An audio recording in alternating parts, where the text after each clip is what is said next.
Time to go back to Brick or Treat. Once again, I put on full face makeup and realized, oh yeah, face covering. But this time we got some first timers.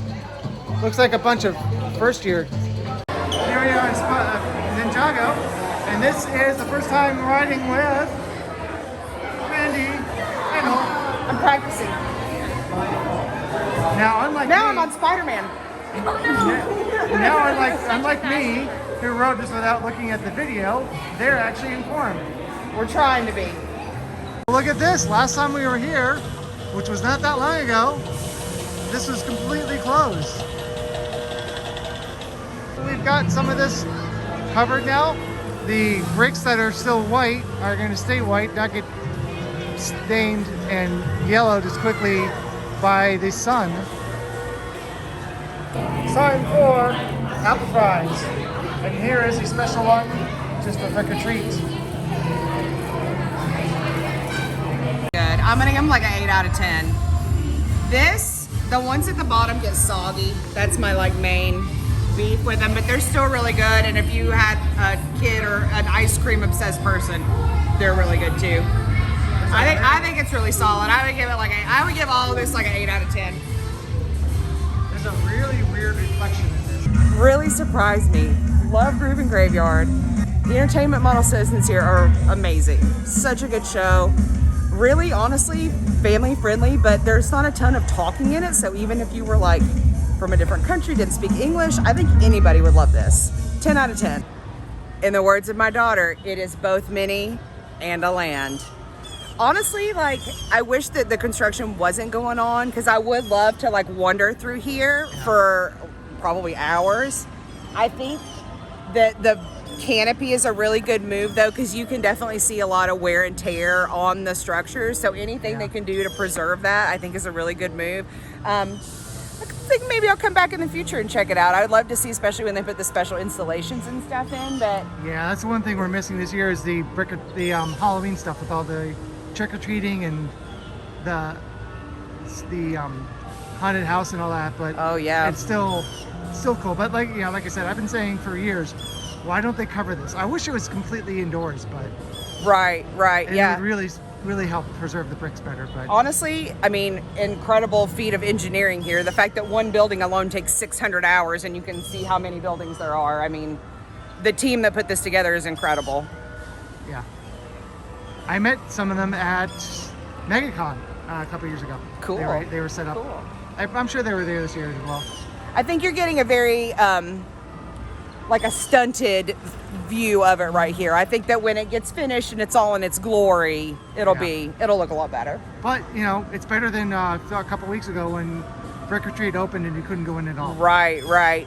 So like these two were the canopy was up, but it wasn't quite in place yet. It looks like they still have a little bit to go to stretch it up there, but this whole part over here, as I said, it looks like Twin Peaks. But the level of detail is really amazing. I love how all the little figures move. Of course, the boats and the cars and stuff are going right now, but there's a lot of detail in there. You could really stay in here and look for a long time. Yeah. And some of these mini buildings aren't so mini. No, I think that one is probably 10 feet tall, so probably not, no. Flo Bryan and I actually went to Bach Tower Gardens. To the Bar Tower Gardens, that's cool. Because we saw the one here, we didn't even know it existed until. Oh, and we're like, we're going to go to the real cool. ones. And they let us come in as media, so that was cool. Yeah, I like it. Like I say, can't wait to see it done. And so this is our LegoLand Brick or Treat scavenger hunt. The way this works is that you have a code word on the back of this piece of paper. The code word has a bunch of missing letters, and the only way to find them is to search for all the missing letters at that candy station right over there. If you can solve my code word, I will give you guys a prize. Ooh, sounds cool. So we're taking this very seriously for the scavenger hunt. What do we have here? We have some letters, but we have to figure out which ones we found. Okay. Even though we definitely don't know what the answer is, we still are searching for the letters. And don't mind that. That's just offensive. I'll probably blur that out like a face. Blur. I have to bleep that out now. Oh no. Down. But I need to. I spelled out ear kit bow. And I wasn't Okay, I'll even make trying, one it of just started to become that. Oh look, they themed out the cube. Woo! I'm so scared. So I flipped it around if you said you wanted to say something.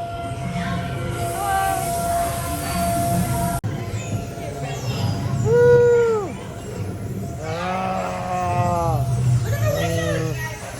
We're off to see the wizard, the wonderful wizard of Oh no! Woo!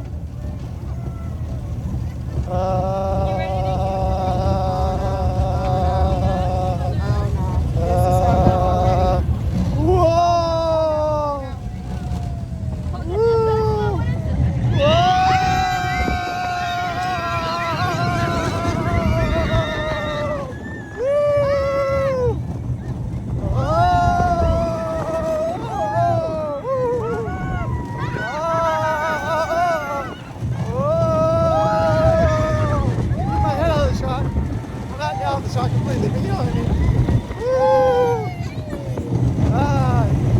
Don't recommend looking at a screen while doing this ride.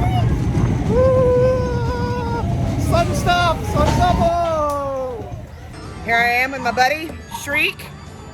He doesn't have an attraction here, so he doesn't get an attraction that's gonna close. Aha! We just rode, what was the name of it? The Dragon? The dragon, yep. No clue that it was half dark ride, and the dark ride portion is so good. There's a great big dragon in there, probably why it's called a dragon. Hey!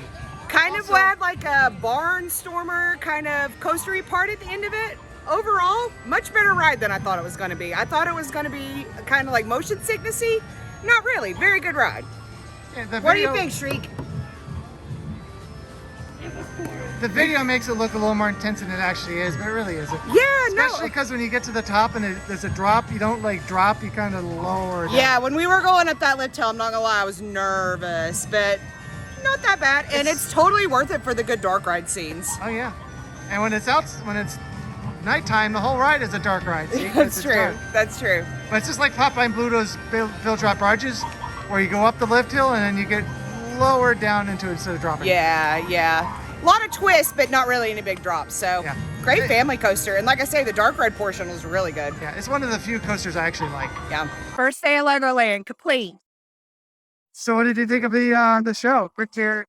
Oh, the fireworks are actually really cool. We couldn't hear the audio super good, but the glasses, give me these glasses. These little glasses are like the coolest invention ever. They make the fireworks look like bricks, and even the moon, it looks like bricks. Really, really cool. The positioning of this park, the way that it's on the lake, is really unique, and it really makes a great setting for the water show and the nighttime spectacular and everything. So I think it was good. I really liked it. If you had a kid that was an elementary school age kid, or even if you just really love Legos as a kid, like I think that this is a great use of a park day. It is a little bit of a drive out here, but it's very manageable to do everything in one day. And I think it's a really good value overall. We didn't even go into the water. No, we didn't do any water park today. Dave would have melted. He would have, if he would have touched the water in this outfit, he would have just been a puddle. So, but the theming is really good. The only complaints I have is just like there were a lot of food services that we're hoping, but I don't think anything we did it was bad. I think everything was at least like a B. Overall, I mean, I give it like a 7 out of 10 for park overall, but if you had a small child, it would be a 10 out of 10 all day long. So that is my second trip this year to Trick or Treat. The Dragula back there, which is really first fun. Thanks for watching this video all the way through. Please don't dislike, and please exit to the gift shop.